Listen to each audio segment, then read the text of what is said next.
Je rends grâce à Dieu de m'avoir donné de percer le mystère et l'importance du second cri du Seigneur Jésus-Christ sur la croix.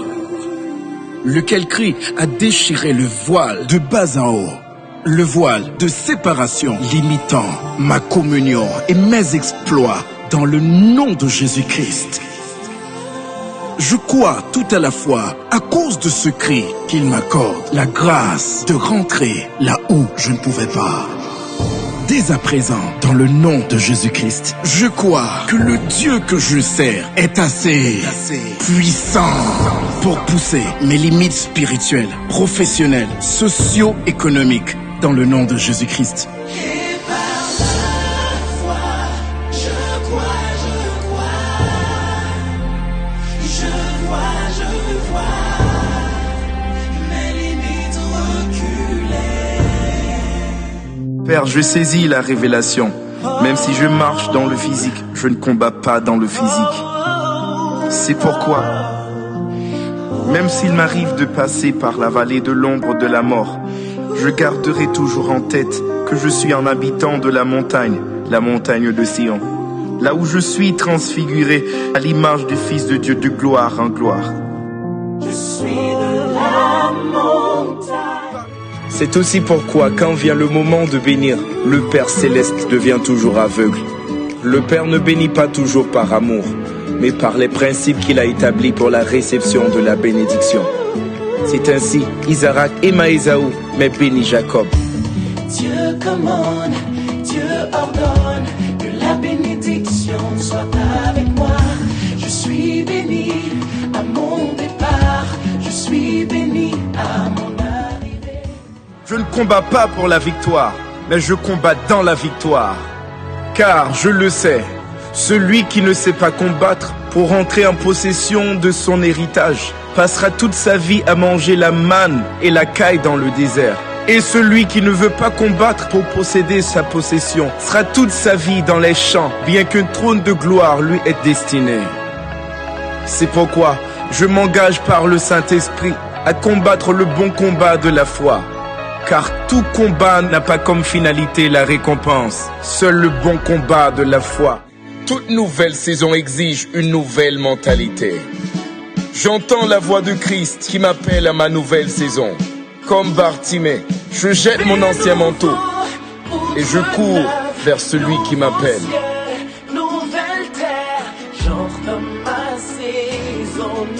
Le Pharaon m'appelle à sa rencontre, comme Joseph.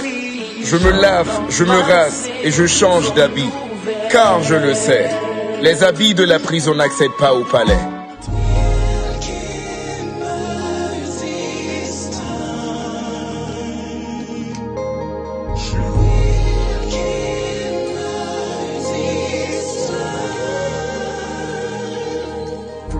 À cause de l'huile, une pierre ordinaire dans ma fronde se transforme en missile hypersonique pouvant terrasser tout Goliath, insultant ma famille, mon église, mon pays, ma génération.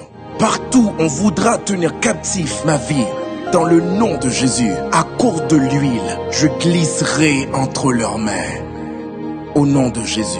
Je suis sans crainte aucune, car l'arche dans laquelle je suis est faite pour flotter au-dessus des eaux. Par la puissance et sa capacité magnétique, la croix vide de Jésus-Christ, je récupère tous mes biens, matériels et spirituels avalés par les esprits des eaux.